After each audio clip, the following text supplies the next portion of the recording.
At the making of this video, the Detroit Pistons are last in the Eastern Conference, and they have the third worst record in the entire league. When you also consider that there are no eye-popping or household names on this roster, many fans have concluded that the future is not bright in Detroit. However, I'm here to prove that the Pistons actually have a very underrated young core and highlight why their organization deserves more respect from the media and fans alike. Before we get into it, make sure to leave a like, subscribe, and let me know your thoughts in the comment section below. With all that being said, let's talk about the Detroit Pistons. The first player that I want to discuss is Isaiah Stewart.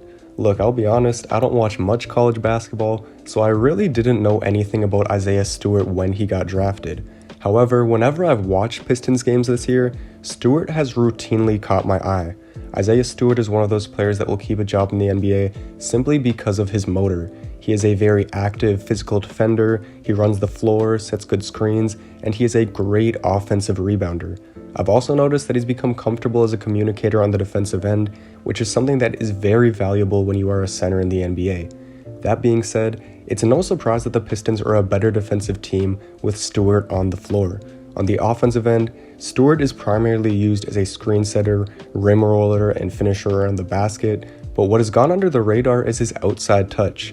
Isaiah Stewart is far from an elite shooter, but he's shown an ability to knock down shots when he's open. He doesn't take too many shots outside of the paint, but he hits 54.5% of his attempts from 10 to 16 feet, 40% from 16 feet to the three-point line, and 42.3% from behind the arc. On top of that, Stewart makes 66.7% of his free throws, which is respectable for a center.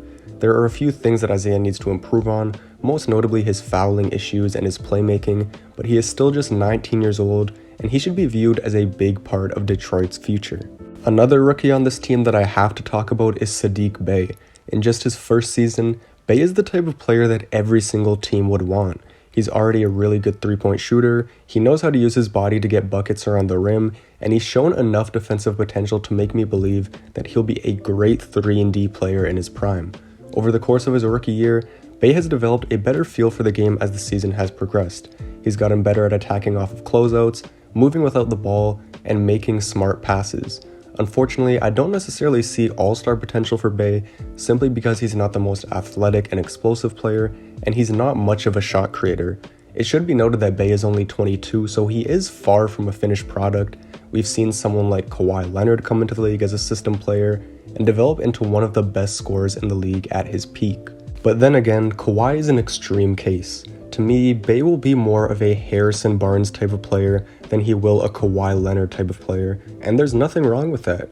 Up to this point in his career, Barnes has averages of 13.8 points and 5 rebounds, and he's also an NBA champion.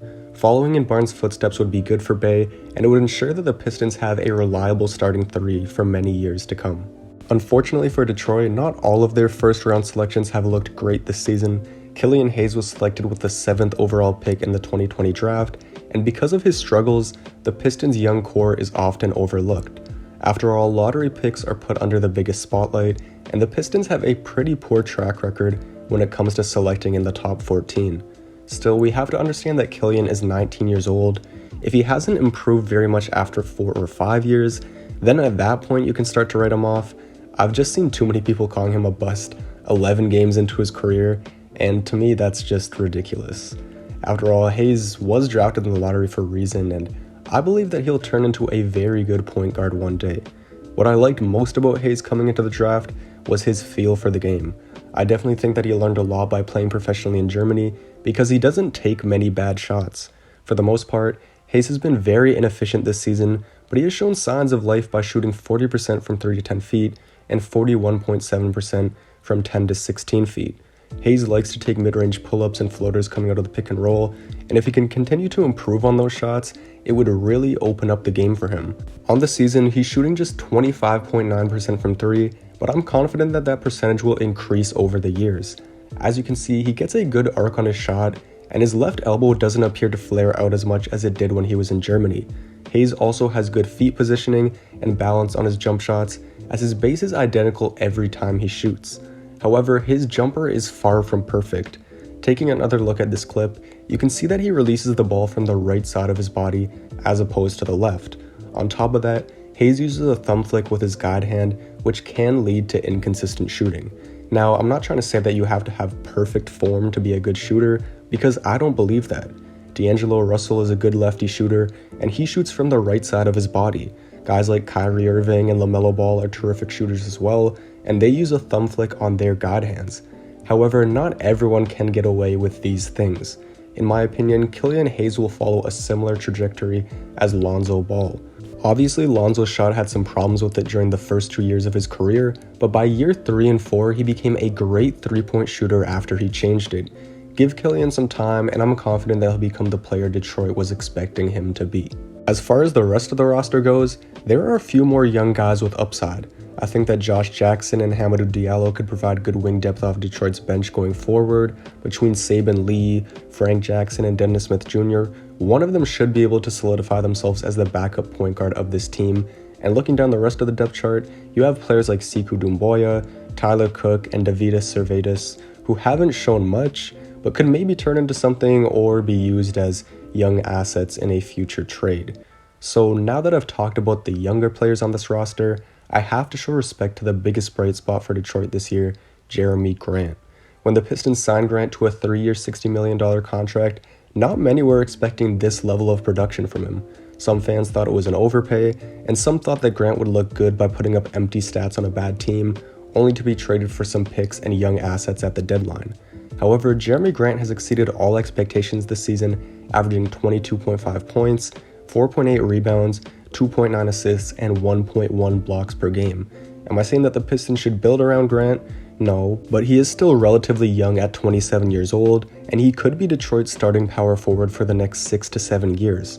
Also, Detroit has to realize that they have not been a free agent destination throughout their history, so it wouldn't exactly be a good look if a player signed with their team, had a breakout year, only to be traded soon after. Speaking of attracting free agents, Jerami Grant could be the first of many good free agent signings for the Pistons in the coming years.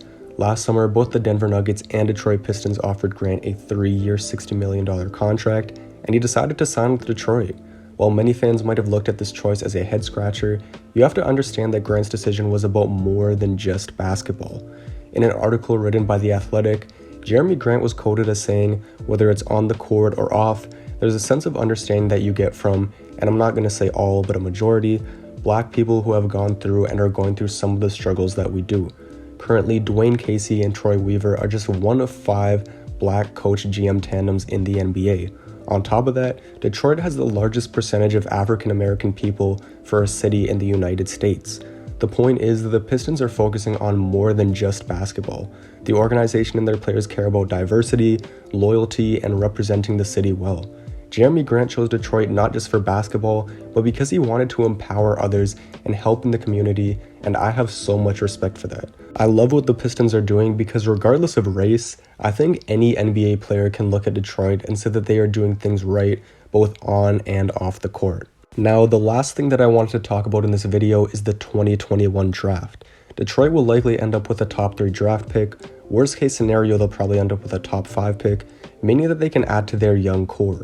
Out of the consensus top 5 prospects, I personally like Cade Cunningham or Jalen Green the most for Detroit.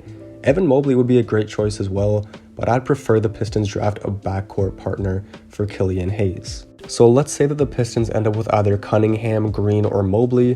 This is what their depth chart could be looking like. If they get Cunningham or Green, they would have a starting lineup of Killian Hayes, Cade or Jalen Green at the 2, and then Bey, Grant, and Mason Plumlee rounding out the rest of the starting lineup.